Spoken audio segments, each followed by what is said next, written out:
மருத்துவர் முனைவர் பேராசிரியர் கணேஷ் லட்சுமணன் நம்மோடு இணைந்திருக்கின்றார். வணக்கம் சார். வணக்கம் சார்.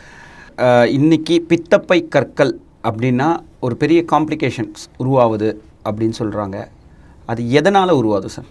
பித்தப்பை கற்கள் பொதுவாகவே பித்த நீர் நம்மளோட செரிமானத்துக்கு ஒரு முக்கியமான நீர்.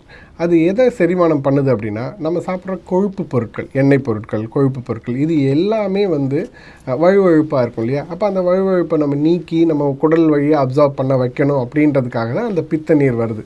அந்த பித்த நீர் தினம் சுரந்துக்கிட்டே இருக்கும் ஈரல்லேருந்து. அது அவ்வளோ ஸ்ட்ராங்காக இருக்காது, ரொம்ப டைல்யூட்டடாக இருக்கும். அப்போ அதை ஸ்ட்ராங் பண்ணணும், அதனால் டைல்யூட்டடாக இருக்கிறத கான்சன்ட்ரேட் பண்ணணுன்றதுக்காக தான் நம்மளுக்கு பித்தப்பை இருக்குது. அப்போ அது நாள் ஃபுல்லாக சுரக்கிறத சேர்த்து வச்சு கான்சன்ட்ரேட் பண்ணி நம்ம சாப்பிடும்போது மட்டும் கொடுக்க வேண்டியது தான் இந்த பித்த பையோட முழு ஃபங்க்ஷன். ஆனால் அந்த பித்த நீர் தவறான நீராக இருக்கும்போது, இல்லை நம்ம உடம்புகளில் அந்த பித்த பையில் இருக்கிற பிரச்சனைகள்னால அந்த நீர் அதிகமாக எடுக்கப்பட்டு அது கல்லாக மாறும்போது தான் பித்தப்பை கற்களாக வருது சார். இப்போது அந்த கெட்ட நீர்னு சொல்கிறீங்களா சார்? அந்த கெட்ட நீர் அப்படின்றது எதன் மூலியமாக உருவாகுது? அது பித்தப்பை கற்களுக்கு போகிற அளவுக்கு நம்ம போகாமல் இருக்கணும்னா என்ன பண்ணணும்? இப்போ பொதுவாகவே நம்ம மனித இனம் பார்த்திங்கன்னா, தன்னோட வேலைகளை செய்யும்போது ஓடி ஆடி தினம் சாப்பாட்டை கண்டுபிடிச்சி அப்படி தான் வாழ்ந்துட்டு இருந்தோம். இன்றைக்கி திடீர்னு நம்ம உட்காந்துட்டு நினச்ச நேரத்தில் எல்லாமே சாப்பிட்றோம், எல்லாமே கிடைக்குது, 3 வேளையும் நிறைய தேவைக்கு அதிகமாக சாப்பிட்றோம். ஆனால் உடல் உழைப்பே இல்லாத போது அந்த கொழுப்பு அதிகமாக நம்மளோட ஈரலில் தங்கும்போது அது ஃபேட்டி லிவராக மாறி, அப்போ அதனால் அது செய்ய வேண்டிய ஃபங்க்ஷனான பித்த நீரை வெளியேற்ற அந்த நீர் ரொம்ப திக்காக இந்த மாதிரியான பித்தப்பை கற்களை உருவாக்குது. பித்தப்பை கற்கள் உருவான பிறகு இதுக்கு நிறைய ஆப்ரேஷன், அறுவை சிகிச்சை தான் சொல்யூஷனா, இல்லை அறுவை சிகிச்சை இல்லாமலே இதை தீர்வு காண முடியுமா? பித்தப்பை கற்கள் பொதுவாகவே இப்போ நிறைய பேர் ஸ்க்ரீனிங் பண்ணுறோம், நம்ம அல்ட்ராசவுண்டில் தான் கண்டுபிடிக்கிறோம். அது வலி இல்லை ஒரு பிரச்சனையை கொடுத்தோ பார்க்குறத விட, நான் சும்மா ஒரு மாஸ்டரல் செக்கப் எடுத்தேன், இல்லை எனக்கு ஒரு அல்ட்ராசவுண்ட் வேறு ஒரு காரணத்துக்காக எடுத்தேன், அப்போ அந்த சமயத்தில் ஒரு கல் இருக்குது அப்படின்றத கண்டுபிடிச்சா இருக்காங்க. இப்படி தான் நிறைய டயக்னோஸ் ஆகுது. நம்ம தான் நாட்டில் நிறைய பேர் அட்வான்ஸ்மெண்ட், மெடிக்கல் அட்வான்ஸ்மெண்ட் நடந்துகிட்டு இருக்கும்போது நிறைய சான்சஸ் இருக்குது அவங்க அல்ட்ராசவுண்ட் பார்க்குறதுக்கு. இப்போ அதனால் கண்டுபிடிக்கப்பட்ட அந்த கற்களுக்கு உடனே சர்ஜரி பண்ணணுமா அப்படின்னா அது தேவையில்லை. அறிகுறி இல்லாத கற்கள் ஒன்றுமே பண்ணாது, அதுக்கு நம்ம சர்ஜரி பண்ண தேவையில்லை. இப்போது ஹோமியோபதி மெடிசனில் இப்போ கற்கள் அங்கே இருக்குனால நமக்கு உறுத்த ஆரம்பிச்சிடும், ஏதோ நடந்துருமோ, பித்தப்பையில் ஏதோ பிரச்சனை வந்துருமோ. ஹோமியோபதி மருந்தில் அதை தீர்வு காண்றதுக்கான மருந்து இருக்கா? கண்டிப்பாக ஹோமியோபதி மருந்துகள் கல்லை கரைக்கணும் அப்படின்ற மாதிரியான மருத்துவ முறை கிடையாது. ஆனால் அந்த ஈரலையே சரிப்படுத்துறது, ஈரலிருந்து வர பித்த நீரை இன்னும் ரெகுலேட் பண்ணுறது, அப்புறம் அந்த கற்கள் ஈஸியாக கரையிற மாதிரியான விஷயங்கள் நடக்குது. நம்மளோட மெட்டபாலிசமே மாற்றுறது, இந்த மாதிரியான அணுகுமுறை தான் ஹோமியோபதி பண்ணோம். இதன் மூலம் பித்தப்பை கற்கள் சிம்டமேட்டிக்காக இருக்கிற பித்தப்பை கற்கள் ரொம்ப ஏசிம்டமேட்டிக்காக ஆகும். அது மட்டும் இல்லாமல் பொதுவாகவே ஒரு ஜென்ரல் லைஃப் குவாலிட்டியை இம்ப்ரூவ் பண்ணும் ஹோமியோபதி. இப்போ பித்தப்பை கற்கள் வந்துருச்சு, இப்போ நீங்கள் அறிகுறியே தெரியாதுன்றீங்க. இது ஒரு உயிர் சம்பந்தப்பட்ட விஷயம் அளவுக்கு இந்த பித்தப்பை கற்கள்னால பாதிப்பு எப்போது வந்திருக்கா? வரும். பித்தப்பை கற்கள் பொதுவாகவே பார்த்திங்கன்னா ஒரு 5% பீப்புள், 100 பேரில் 5 பேருக்கு பித்தப்பை கற்கள் உருவாகும். அந்த பித்தப்பை கற்கள் உருவானவங்களில் 100% பேருக்கு மட்டும் இந்த மாதிரி கொஞ்சம் சிக்கலான சந்தர்ப்பங்கள்லாம் வரலாம். ஆனால் அதெல்லாம் நம்ம முதல்ல தெரிஞ்சு ஈஸியாக நம்மளோட லைஃப் ஸ்டைல் மாடிஃபிகேஷன்ஸ்லேயே இதை நம்ம அவாய்ட் பண்ணிக்கலாம். ஒரு சில நேரங்களில் அந்த மாதிரி பித்தப்பை கற்கள் இறங்கும்போது அடைச்சிக்கிட்டு அதனால் ஜாண்டிஸ், மஞ்சக்காமாலை மாதிரி, அதாவது அப்ஸ்ட்ரக்டிவ் ஜாண்டிஸ்ன்னு சொல்லுவோம், அந்த மாதிரி வரலாம். இல்லை இது போய் பேங்க்ரியாஸில் அடைச்சிக்கிட்டு அக்யூட் பேங்க்ரியாடைட்டிஸ், இந்த மாதிரியான சிக்கல்கள் வரலாம். அந்த சமயத்தில் உடனடி சர்ஜரின்றது தான் ஒரே தீர்வு. பித்தப்பை கற்கள் அப்படின்றது தெரியாதுன்றீங்க, ஜஸ்ட்டு வேறு எதுக்காவது டயக்னோஸ் பண்ணும்போது தான் தெரியுதுன்னு சொல்கிறீங்க. இந்த பித்தப்பை கற்களுடைய அறிகுறியை வேறு எதை வச்சு நம்ம கண்டுபிடிக்கலாம்? இது ஒரு நல்ல கேள்வி சார். சிம்டமேட்டிக் ஏசிம்டமேட்டிக்னு சொல்கிறோம் இல்லையா? அப்போ நிறைய பேருக்கு ஏசிம்டமேட்டிக்காக இருந்தாலும் பித்தப்பை கற்கள்னால் வர சிம்டம்ஸ் என்னவா இருக்கும் அப்படின்னா, பொதுவாகவே வலது பக்க வயிற்று பகுதியில் ஒரு வலி இருக்கும். அது வலி அந்த இடத்துலையும் இருக்கும், அதே மாதிரி அதுக்கு நேராக முதுகுலையும் இருக்கும். அவங்களுக்கு. இது எப்போ இருக்கும் அப்படின்னா, நல்ல ஒரு சாப்பாடு சாப்பிட்டதுக்கப்புறம் ஒரு ஹெவி மீல்ஸு, ஒரு வெளியில் போய் டின்னர், அந்த மாதிரி நல்லா ரிச் மீல்ஸ் இந்த மாதிரிலாம் சாப்பிடும்போது அப்போ தான் அதுக்கான தேவைகள் வந்து அந்த சமயங்களில் வலி அதிகமாக இருக்கும். இதனோட அடுத்த கட்டமாக வந்து அவங்களுக்கு பசி சரியாக எடுக்காமல் இருக்கும், டைஜஷன் சரியாக ஆகாமல் அப்படியே வயிற்றில் என்ன சாப்பிட்டோமோ அது அப்படியே இருக்குது, நைட் எனக்கு சாப்பாடு வேண்டாம், இந்த மாதிரியான சொல்கிற விஷயங்கள்லாம் இருக்கும். இன்னும் ஒரு சிலவங்களுக்கு வயிறு உப்புசம், இந்த மாதிரியான பிரச்சனைகளும் கொடுக்கும். சார், பித்தப்பை கற்கள் அப்படின்றது வந்து ஆண் பெண் 2 பேருக்குமே வருமா, இல்லை அதிகமாக இவங்களுக்கு தான் வரும் அப்படின்ற மாதிரி பித்தப்பை கற்கள் எதுவும் இருக்கா? பொதுவாகவே நம்ம இந்திய அளவில் நிறைய பித்தப்பை கற்கள் இருக்கிறது வட மாநிலத்தவர்களுக்கு தான். அவங்களோட லைஃப் ஸ்டைல், அவங்களோட கல்ச்சுரல் வேல்யூஸ்னால அந்த மாதிரி இருக்குது. தென்னிந்தியாவில் கொஞ்சம் கம்மி தான் அப்படின்னாலுமே, ஆனால் இப்போ சமீப காலங்களில் பார்த்திங்கன்னா அவங்களோட அர்பனைசேஷன், இந்த மாதிரி மெட்ரோ சிட்டிஸ் எல்லாம் இருக்கிறவங்க அதிகமாக வந்து ஃபிசிக்கல் உடல் உழைப்பு இல்லாத இருக்கிறதுனால, நிறைய சாப்பிட்றதுனால, அன்டைமில் சாப்பிட்றதுனால இப்போ நிறைய வந்து பித்தப்பை கற்கள் அதிகமாக டயக்னோஸ் ஆகிட்டே இருக்குது. அதுலேயும் குறிப்பாக யாருக்கு நிறைய இருக்குது அப்படின்னு பார்த்திங்கன்னா லேடிஸ். ஸோ ஒவ்வொரு 5 பித்தப்பை கற்கள் பேஷண்ட்டுக்கும் 4 பேர் லேடிஸாகவும் 1 பர்சன் மேலாகவும் இருக்காங்க. இது அவங்களோட ஹார்மோனல் இம்பேலன்ஸ், அப்புறம் பிள்ளைப்பேறு, மகப்பேறு அந்த சமயங்களில், அதுக்கப்புறம் அவங்களோட புவர் குவாலிட்டி ஆஃப் லிவிங் தான். ஒரு மேலாவது வீட்டை விட்டு வெளியில் போகிறாங்க, நிறைய இடத்துல ஃபீமேல்ஸ் வீட்டுக்குள்ளேயே இருக்கிறதுனால ஒரு ஃபிசிக்கல் ஆக்டிவிட்டின்றது ரொம்ப கம்மியாக இருக்கும்போதெல்லாம் ஃபீமேல்ஸுக்கு நிறைய வர்றதுக்கான ஒரு காரணமாக அமையுது. சார், இப்போது பித்தப்பை கற்கள் வந்துருச்சு, டயக்னோஸ் பண்ணி தெரிஞ்சுக்கிட்டோம். ஃபுட் மெத்தடில் அதை எதுவும் சரி பண்ண முடியுமா? என்னென்ன ஃபுட்டு வந்து எடுத்துக்கணும்? ஃபிசிக்கல் ஆக்டிவிட்டி, நம்மளோட எவ்வளோ சாப்பாடு உள்ளே போகுதோ அதுக்கு தேவையான அளவுக்கு ஒரு ஃபிசிக்கல் ஆக்டிவிட்டி பண்ணி அதை யூஸ் பண்ணோன்னா இந்த பிரச்சனைகளே இல்லை. அப்போ மிதமிஞ்சிய சாப்பாடு, அதிகமான கார்போஹைட்ரேட்ஸ், இது நிறைய சாப்பிடும்போது நம்மளுக்கு இந்த பித்தப்பை கற்கள் வருது.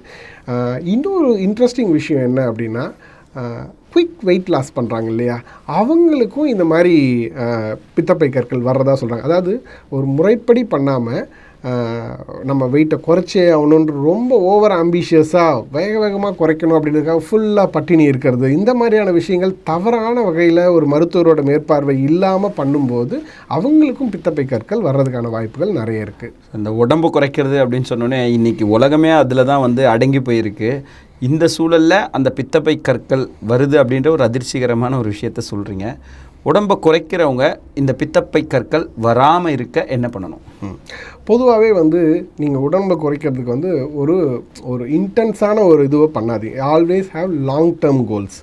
எனக்கு 1 மாதத்தில் நான் 10 கிலோ குறைக்கணும், 5 கிலோ குறைக்கணும், இந்த மாதிரியான அன்னெசசரி அன்ரியலிஸ்டிக் கோல்ஸை நீங்கள் வைக்காதீங்க. It should be always a slow process. ஏன்னா நம்ம வெயிட் கெயினும் வந்து ஸ்லோவாக தான் நடந்திருக்கும், அதனால் வெயிட் லாஸும் நம்ம ஸ்லோவாக தான் பண்ணணும். இதுக்கு ஒரு குயிக் ஃபிக்ஸ் கிடையாது. இயற்கையை நம்புவோம், நேச்சராகவே நம்ம அது பண்ணோன்னா தான் சரியான வழிமுறைகளில் நம்மளுக்கு மற்ற சைடு எஃபெக்ட்ஸ் இல்லாமல் நம்ம அதை அச்சீவ் பண்ண முடியும். இல்லை சார், அதாவது இந்த உடம்பு குறைக்கிறவங்க என்ன பண்ணுறதுனால அந்த பித்தப்பை கற்கள் வருதுன்னு நான் கேட்குறேன்.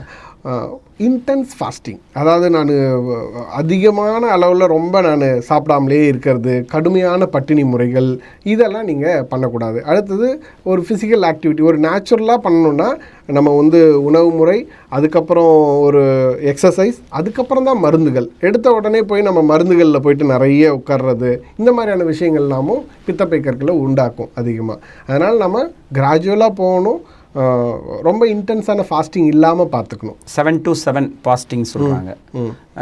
சாயங்காலம் 7 மணிக்கு சாப்பிட்றாங்க, திருப்பி காலையில் ஒரு 7 மணிக்கு சாப்பிட்றாங்க. இந்த நைட்டு சாப்பிட்றதுல ஒரு வகையில் மருத்துவர்கள் நல்லதுன்னு சொன்னாலும் இப்போ நீங்கள் சொல்கிறத பார்த்தா அதில் எதுவும் காம்ப்ளிகேஷன்ஸ்லாம் வருமா? பொதுவாகவே சார், இன்டர்மிட்டன்ட் ஃபாஸ்டிங் முறைப்படி பண்ணால் ஒரு பிரச்சனை இல்லை. இன்டர்மிட்டன்ட் ஃபாஸ்டிங் ஒரு நல்ல கான்செப்ட் தான். அந்த காலத்தில் வயலுக்கு போகிறவங்கலாம் வந்து சாயங்காலம் 7 மணிக்கு சன்லைட் முடிஞ்ச உடனே அவங்களோட ஃபுட்டை சாப்பிட்டுட்டு படுத்துருவாங்க. அது லைட்ஸ்லாம் எதுவும் கிடையாது, டிவி எதுவும் இருக்காது. அப்போ அடுத்த நாள் காலையில் அவங்க எந்திரிச்சு வேலைக்கு போகும்போது சாப்பிட்டுட்டு போவாங்க. அப்படி பார்த்தாலும் அவங்களுக்கு 12 hours ஆஃப் ஃபாஸ்டிங் இருக்கும். ஆனால் நம்ம என்ன பண்ணுறோம் அப்படின்னா, நைட்டு 10 மணி 11 மணிக்கு மேலே வந்துட்டு நம்ம லேட்டாக சாப்பிட்டுட்டு உடனே படுத்துட்டு அடுத்த நாள் காலையில் 11 மணி 12 மணி வரைக்கும் தள்ளிட்டு 1 மணிக்கு தான் போய் சாப்பிட்றது, இது வந்து ஒரு தவறான முறை சார். அப்போ நீங்கள் இன்டர்மிட்டன்ட் ஃபாஸ்டிங் பண்ணுறீங்க அப்படின்னாலுமே 7 to 7, அதிகபட்சம் 8 to 8, இந்த மாதிரி தான் நம்ம வச்சுக்கணுமே தவிர நம்ம கன்வீனியன்ஸுக்கு நம்ம அதை இழுத்து ட்ராக் பண்ணி காலை சாப்பாடே பிரேக்ஃபாஸ்ட்டே ஸ்கிப் பண்ணிவிட்டு போய் நம்ம மதியத்தில் தான் நம்ம அடுத்த 12 மணி நேரத்தை அச்சீவ் பண்ணுறோம், 14 மணி நேரத்தை அச்சீவ் பண்ணுறோம் அப்படின்ற போதெல்லாம் நம்மளுக்கு இது பிரச்சனைகளாக வருது. அதிகமான வலி வரும்போது பித்தப்பை, அதாவது சில விஷயங்களுக்கு சர்ஜரி பண்ணணும்னு சொல்கிறீங்க. அந்த சர்ஜரி எப்போ பண்ணணும், எப்போ பண்ணாமல் இருக்கணும், பண்ணால் என்ன மாதிரியான காம்ப்ளிகேஷன் வர வாய்ப்புகள் இருக்கு? ஒரு நல்ல கேள்வி சார். பொதுவாகவே வந்து நான் முதல்ல சொன்னாப்புல ஒரு 2% அளவுக்கு மட்டும் ஒரு எமர்ஜென்சியாக வரும். அதாவது பித்தப்பை பையிலேருந்து கல் இறங்கி வந்து பிலியரி ட்ராக்டில் அடைச்சிக்கும் போது நம்மளுக்கு அப்ஸ்ட்ரக்டிவ் ஜாண்டிஸ்னு வரும். அப்போ அதை வந்து நம்ம அவாய்ட் பண்ணணும். அந்த சமயத்தில் இம்மீடியட்டாக நம்ம வந்து ஒரு சர்ஜிக்கல் இன்டர்வென்ஷன் நம்ம பண்ணணும். ERCPன்னு சொல்லுவாங்க. அந்த மாதிரியான ப்ரொசீஜர்ஸ் பண்ணும்போது அந்த அடைக்கப்பட்ட கல்லை மட்டும் எடுத்துகிட்டு தேவையான அந்த இடத்துல ஸ்டென்ட் வச்சு நம்ம இம்மீடியட்டாக ரிலீவ் பண்ணிக்கலாம். அடுத்தது இதே மாதிரி கல் வந்து பேங்க்ரியாஸில் போய் நம்ம இது பண்ணும்போதும் அந்த பேங்க்ரியாட்டிக் டைஜஸ்டிவ் ஜூஸஸ் எல்லாம் வெளியில் வராமல் அடைச்சி பேங்க்ரியாஸே அதை வந்து இன்ஃப்ளமேஷன் பண்ணும். அப்போ அக்யூட் பேங்க்ரியாட்டிஸ் ஒரு மேஜர் மெடிக்கல் கிரைசிஸ். ஸோ அந்த சமயத்துலேயும் நம்ம வந்து ஒரு சர்ஜிக்கல் இன்டர்வென்ஷன் நம்ம பண்ணித்தான் ஆகணும். சிம்டம்ஸே இல்லை, எனக்கு அடிக்கடி வலி வரலை, ஆனாலும் நான் வந்து இருக்குது கல், எனக்கு பயமாக இருக்குது, நான் போய் பண்ணிக்கிறேன் அப்படின்னா அது ஒரு தவறான அணுகுமுறை. சிம்டம்ஸ் இல்லாமல் நீங்கள் பண்ணாதீங்க. அடிக்கடி வயிறு வலி வருது, பெரிய அளவில் ராத்திரியில் சாப்பிட்டு ரொம்ப கஷ்டப்படுறேன், அந்த சமயங்களில் கூட நம்ம திருப்பி இது வந்துக்கிட்டே இருக்குன்னா நம்ம சர்ஜிக்கல் இன்டர்வென்ஷனை பற்றி யோசிக்கலாம். ஆனால் ஏசிம்டமேட்டிக்காக இருக்கிறவங்க நீங்கள் சர்ஜரியை நம்ம பண்ணக்கூடாது. இல்லை நான் பண்ணிட்டேன் அப்படின்னா என்ன ஆகும் அப்படின்னா ஒரு 30-40% பேருக்கு போஸ்ட் கோலிசிஸ்டெக்டமி சிண்ட்ரோம்னு சொல்லுவோம். அதாவது நீங்கள் பித்த நீர், நான் முதல்ல சொன்னாமல பித்த நீர் வந்து கான்சன்ட்ரேட் ஆனால் தான் அதனோட ஃபங்க்ஷனை பண்ண முடியும். அப்போ நீங்கள் அந்த பித்த நீரை ஸ்டோர் பண்ணி வைக்கிற கேல் பிளாடரையே சுத்தமாக எடுத்துட்டீங்க அப்படின்னா அப்போ பித்த நீர் நேராக குடலுக்கு போயிட்டே இருக்கும். அதனால் நிறைய டயரியா அந்த மாதிரியான பிரச்சனைகள் வரும். பித்த நீர் கான்சன்ட்ரேட்டட் ஆகாதனால செரிமானம் சரியாக நடக்காது. ஒரு நல்ல ஃபுல் மீல் சாப்பிட்டோம் அப்படின்னா கண்டிப்பாக அவங்க வந்து அப்படியே அதுக்கப்புறம் சாப்பிடவே முடியாது, ரொம்ப நேரத்துக்கு அவங்களால சாப்பிட முடியாத மாதிரி, டைஜஷன் ஆகாமல் வயிற்றுலேயே இருக்கிற மாதிரி, இந்த மாதிரியான பிரச்சனைகள் எல்லாமும் நிறைய பேர் சொல்கிறாங்க. சார், பித்தப்பையில் இப்போ கற்கள் சேருது, அதை நம்ம வந்து நீங்கள் சொல்கிற மாதிரி சர்ஜரியோ இல்லை ஹோமியோபதி மெடிசன்லையோ அதை ரிமூவ் பண்ணிடுறோம். கிட்னியில் வந்து ஸ்டோன் இருந்தால் ஒரு டைம் ரிமூவ் பண்ணாலும் திருப்பி வரும்ன்றாங்க. அது போல் பித்தப்பையில் வர வாய்ப்புகள் இருக்கா? பொதுவாக வந்து கிட்னி ஸ்டோனில் நீங்கள் சொன்னாப்புல ஒரு தடவை வந்தது திருப்பி வர்றதுக்கான வாய்ப்புகள் நிறைய இருக்குது. அது வந்து பாஸ்பேட் ஸ்டோன்ஸில் அவங்களோட உடல்லே வந்து ஒரு உப்பு வெளியில் தள்ளிக்கிட்டே இருக்கும்போது அந்த மாதிரி நடக்கும். அது இல்லாமல் ஏற்கனவே வந்த இடத்துல ஒரு ஸ்ட்ரிக்சர் மாதிரி ஃபார்ம் ஆகி ஒரு தழும்பு ஃபார்ம் ஆயிருந்துச்சுன்னா அந்த இடத்துலையும் கல் வந்து அடிக்கடி மறுபடியும் நின்று ரொம்ப தொந்தரவு கொடுத்துட்ருக்கோம். அந்த மாதிரிலாம் இருந்தாலும் கேல் பிளாடர் ஸ்டோன்ஸில் ரெக்கரன்சஸ் வந்து அவங்கவுங்களோட லைஃப் ஸ்டைலை பொறுத்து தான். ஒரு கிளியர் லைஃப் ஸ்டைல் இருந்தோம் அப்படின்னா, அதாவது ஒரு கட்டத்தில் நம்ம வந்து ரொம்ப ஒரு இம்ப்ராப்பர் லைஃப் ஸ்டைல், ரொம்ப வெயிட் கெயின் ஆகிற மாதிரியான ஒரு சுச்சுவேஷன்ஸ்லாம் பண்ணி நம்மளுக்கு பித்தப்பை கல் வந்துடுச்சுனாலும், ஆனால் திருப்பி இது வருமா அப்படின்னா திருப்பி அதே மாதிரியான ஒரு வாழ்க்கை முறையில் இருக்கும்போது தான் அது வருமே தவிர அந்த மாதிரி இல்லைன்னா நம்ம வராது. அப்படி தான் நம்ம சொல்லணும் சார் இதை. ஓகே. ஹோமியோபதி மருத்துவத்தில் வேறு என்னென்ன நோய்களுக்கு ஒரு முழுமையான தீர்வு அப்படின்னா என்ன மாதிரி நோய்களுக்கான தீர்வு? பொதுவாக இந்த குடல் சம்மந்தப்பட்ட வியாதிகளில் பார்த்திங்கன்னா ஃபேட்டி லிவர், அப்புறம் ஐபிஎஸ்ன்னு சொல்லக்கூடிய இரிட்டபிள் பவல் சிண்ட்ரோம், அப்புறம் இந்த கேல் பிளாடர் ப்ராப்ளம்ஸ், இது இல்லாமல் பித்த பை கற்கள் இல்லாமல் கேல் பிளாடர் பாலிப்னு சொல்லுவோம், சதக்கட்டிகளாக இருக்கும் கேல் பிளாடரில், அதெல்லாமும் சரிப்படுத்த முடியும். அப்பெண்டிசைட்டிஸ் வரைக்குமே நம்ம ட்ரீட் பண்ண முடியும் ஹோமியோபதியில். சார், எங்களுடைய எளிமையான கேள்விக்கு நிறைய பதில்கள் கொடுத்ததுக்கு மனமார்ந்த நன்றி சார். நன்றி சார்.